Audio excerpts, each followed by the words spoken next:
बहू, ये मुझसे इतनी टाइट रोटियां नहीं जमती, थोड़ी मुलायम रोटियां बना दिया कर और साथ में दूध या रसीली सब्जी दे दिया कर। मेरे गले से निवाला नीचे नहीं उतर पाता। देखिए पापा जी, आपका ये रोज का ड्रामा हो गया। जो हम सबके लिए बनेगा आपको भी वही खाना पड़ेगा। हर चीज में नकल निकालने की आपकी आदत हो गई है। पूरी पराठे आपका पेट बर्दाश्त नहीं करता, चावल से आपका शुगर लेवल बढ़ जाता है और सादी रोटी आपको चबाने में तकलीफ होती है। ये घर है पापा जी, कोई होटल नहीं। और इस उम्र में भी आपको दूध की तलब लगी है। दूध तो मेरे बच्चों को ही नहीं मिल पाता, आपको कहां से दे दूं?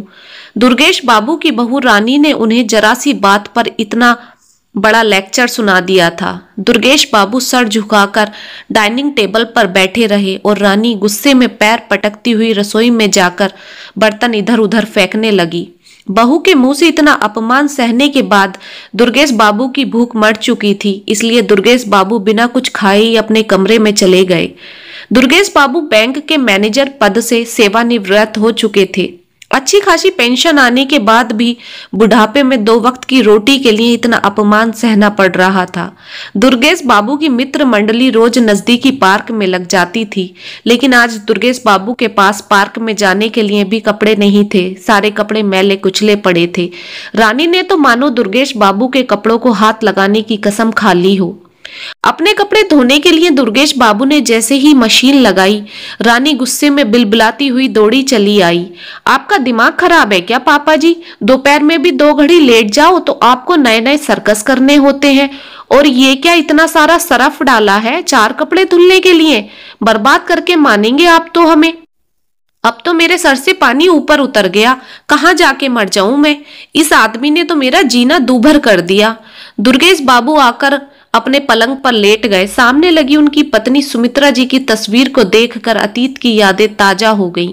कैसे सुमित्रा जी एक एक रोटी लाकर उनकी प्लेट में गरम गरम परोसती थी और उनके कपड़े तो ऐसे चमकते थे जैसे आज ही नए खरीदे हों। सुमित्रा, मुझे अकेला छोड़कर क्यों चली गई? मैं तुम्हारे बिना बहुत अकेला हूँ। इस अपमान को मैं और नहीं बर्दाश्त कर पा रहा, मगर क्या करूं, कोई रास्ता भी तो नहीं नजर आता।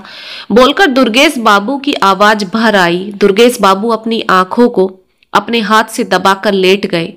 तभी उनके मोबाइल की घंटी बजी। हेलो, नमस्कार सर, मैं आश्रय वृद्धाश्रम से कल्पना बात कर रही हूँ।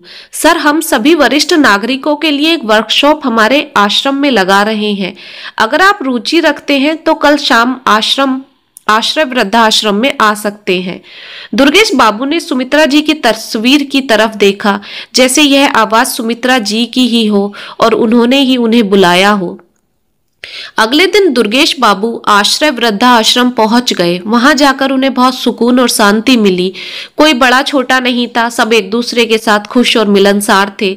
सभी के दुख और तकलीफें समान थे, इसलिए सभी एक दूसरे की परेशानियों को दिल से सुन और समझ रहे थे। पूरा दिन वृद्धाश्रम में बिताने के बाद दुर्गेश बाबू को महसूस हुआ कि एक दिन बिना अपमान के रहने में कितना हल्का महसूस होता है। अगले दिन दुर्गेश बाबू अपना सामान पैक करके वृद्धाश्रम के लिए निकल पड़े। पापा, आप कहाँ जा रहे हैं? दुर्गेश बाबू के बेटे अजय ने पूछा। बेटा, मेरे यहाँ रहने से तेरी पत्नी को बहुत तकलीफ झेलनी पड़ती है, इसलिए मैं वृद्धाश्रम जा रहा हूँ। नहीं पापा, आप ऐसे नहीं जा सकते। दुनिया वाले हमें क्या कहेंगे? कोई कुछ नहीं कहेगा बेटा, सब दुनिया वालों के माँ बाप वहीं वृद्धाश्रम में ही मिलेंगे। मुस्कुराकर दुर्गेश बाबू अपना सामान ऑटो में रखने लगे। रानी, रोको पापा को किसी तरह, वरना हम सड़क पर आ जाएंगे। पापा की पेंशन से ही हमारे घर की ईएमआई जाती है। गाड़ी की किस्त भी पापा ही जमा करते हैं। मैं इतनी सी तनख्वाह में सारे घर का खर्च नहीं उठा सकता। पापा जी, मुझे माफ कर दीजिए, आप मत जाइए। रानी दुर्गेश बाबू के पैर में गिर गई। दुर्गेश बाबू बिना कुछ कहे ऑटो में बैठकर वहां से निकल पड़े।